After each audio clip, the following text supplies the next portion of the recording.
The Boy is the newest January horror release, and right there you're thinking, ha, no. But wait, there's also a creepy doll. So it's bound to be great, right? So a nanny, played by Lauren Cohan, is hired by this British family to come to their very creepy home in the middle of nowhere to babysit their son for a while. Oh, and their son just so happens to be a doll that they speak to as if it's really alive.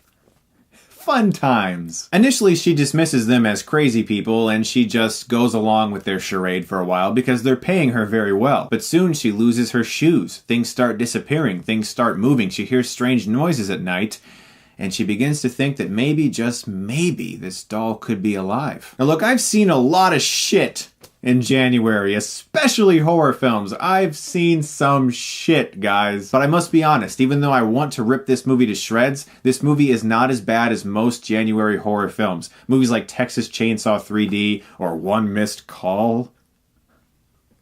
We've seen a lot of creepy doll movies. There's the Chucky movies, there's Dead Silence, there's the Goosebumps movie, there's Annabelle.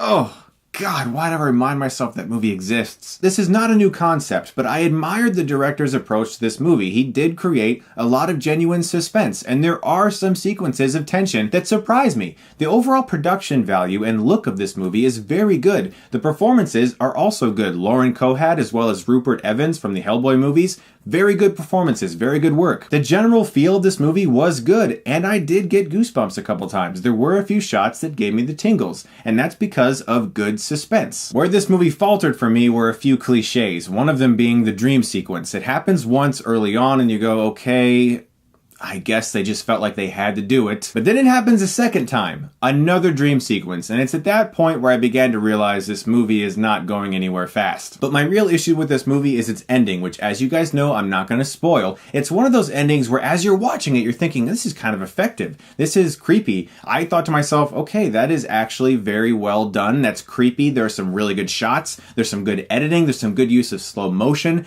But it's also the type of ending that while you're driving home, you sit there and go,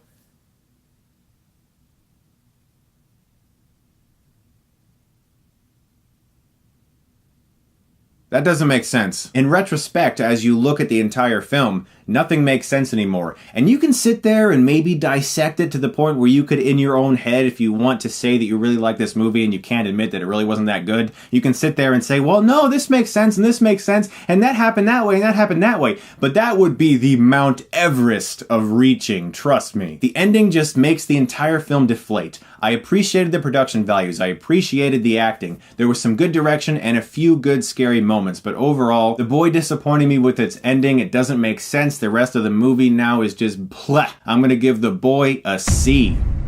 It is better than most January horror films, I will give it that. Look forward to Sunday, guys, because I'm going to be posting my review of Tomb Raider, my biggest guilty pleasure movie of all time. That's going to be my newest Hilariosity review. I can't wait to share that with you guys. I had so much fun filming that video. You guys are the best. Thank you so much for watching, and if you like this, you can click right here and get Stuckmanized.